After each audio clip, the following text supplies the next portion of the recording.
젊은 부자님들 안녕하세요. 모든 재테크를 거미줄처럼 연결하고 있는 재테크 슈퍼거미 법학자 훈훈입니다. 오늘도 중요한 재테크 정보만 쉽게 설명해 드리겠습니다. 오늘은 2022년 2월 5일 토요일 밤 11시 38분 시작하겠습니다. 오늘 일본 확진자 수가 10만 명을 돌파했습니다. 한국도 코로나 라이브가 현재 3만 2천 명을 기록하고 있기 때문에 주말 동안에 4만 명을 돌파할 것으로 예상을 하고 있습니다.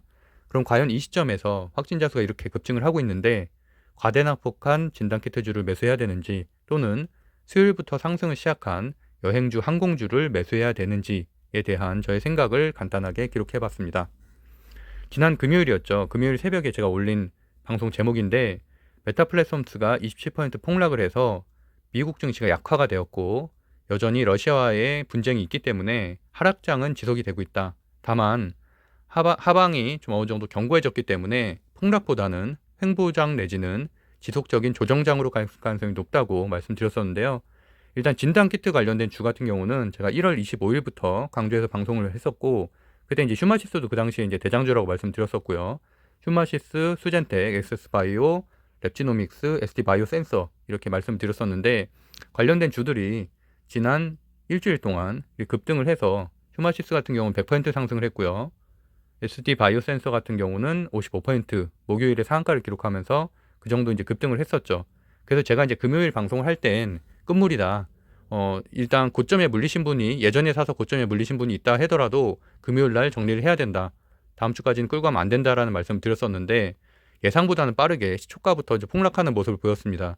저는 시초가에는 그래도 최소한 좀 급등을 하고서 이제 급락할 것으로 예상을 했는데 어쨌든 장초부터 이 기사가 쏟아지면서 정부의 계절 독감 전환 검토라는 기사가 쏟아지면서 장초부터 급락을 했기 때문에 당연히 제 구독자분들이라면 아무도 들어가지 않으셨을 거라고 생각을 하고 있습니다. 왜냐면 제가 매수 매도 방법도 폴더를 따로 만들어서 그래도 한 달에 한 번 정도는 제가 올리고 있죠. 그래서 장초에 최소한 1분봉으로 봤을 때 3분 이내, 5분 이내 음봉이 뜨거나 하락하는 추세면 절대 들어가면 안 된다. 그거는 반등을 생각하지 말고 초보자의 영역이 아니라는 말을 여러 번 드렸었는데 당연히 휴마시스, 수젠텍 모두 장초부터 하락을 하기 시작을 했었죠. 이게 제가 9시 8분에 캡처한 거니까 당연히 1분봉으로 보면은 1분째만 상승을 했었고 2분부터 계속 하락을 했기 때문에 절대 들어가면 안 되는 차트라고 여러 번 말씀드렸습니다. 반면 이제 경남제약이나 일동제약 같은 경우 장초부터 강한 모습을 보였기 때문에 저 같은 경우도 이제 경남제약에 들어가서 한 4% 정도 수익을 내고 빠르게 정리를 했었습니다. 이해 안 되시는 분들이 있을 것 같아서 잠깐만 휴마시스 차트를 좀 보여드리면은 1분봉으로 보고요. 그 제가 폴더 중에서 유튜브 폴더 중에 아예 폴더를 정리를 해놨거든요. 그래서 매수 매도법이라고 폴더를 정리해놨으니까 그거를 보시면은 좀 더 이해가 잘 되실 것 같고요.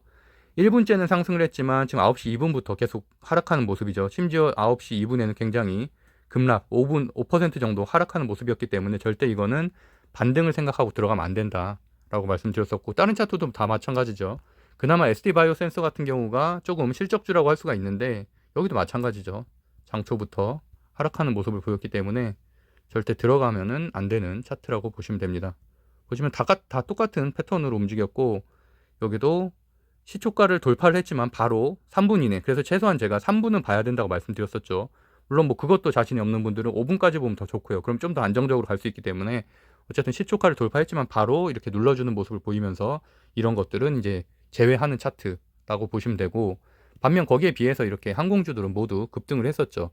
뭐 제주항공 같은 뭐 이렇게 제주항공도 거의 장중한 때 18%까지 갔었고 대한항공 같은 실적주라든지 또는 에어부산 같은 테마주라든지 모두 이렇게 급등하는 모습을 보였었습니다. 물론 뭐 이때부터 시작된 건 아니었었고 제주항공 차트를 봐도 3일 전부터 시작이 됐죠. 3일 전부터. 그러니까 사실 아는 세력들은 이미 위드 코로나를 이제 준비를 하고 있었던 거죠. 그래서 이때부터 이제 저점을 완전히 완벽하게 다지고서 올라가는 흐름이었기 때문에 어느 정도 좀 예측 가능한 부분이었기도 합니다.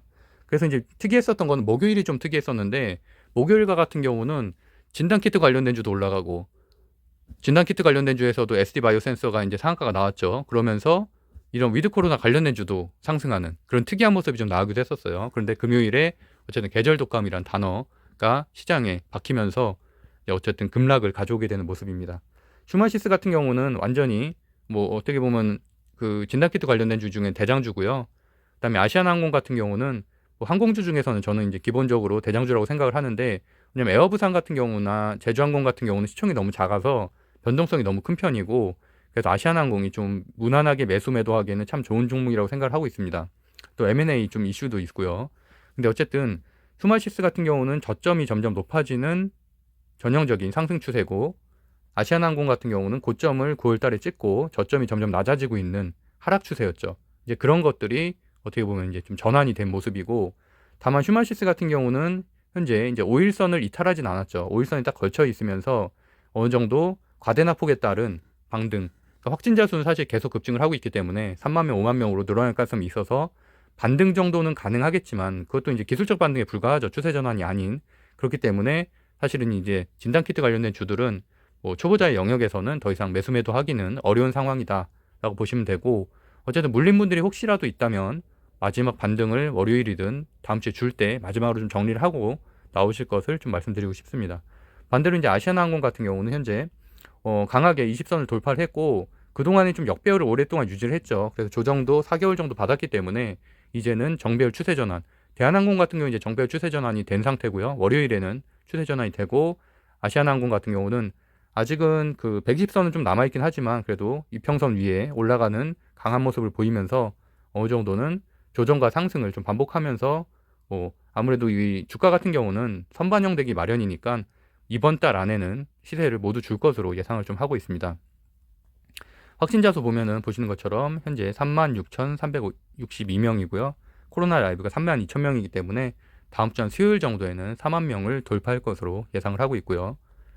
그래서 오늘 최초로 3만 명을 돌파했다는 기사들도 쏟아져 나오고 있고, 일본이 첫 10만 명을 돌파했는데 일주일 전에 일본이 일주일 전에 약 한 5만 명대였기 때문에 이렇게 급증하는 것을 보면은 우리나라도 10만 명이 전혀 뭐 예상치 않은 수치는 아니다. 그래서 많은 전문가들이 이번 달 전에 10만 명 이상으로 예상을 하고 있고요.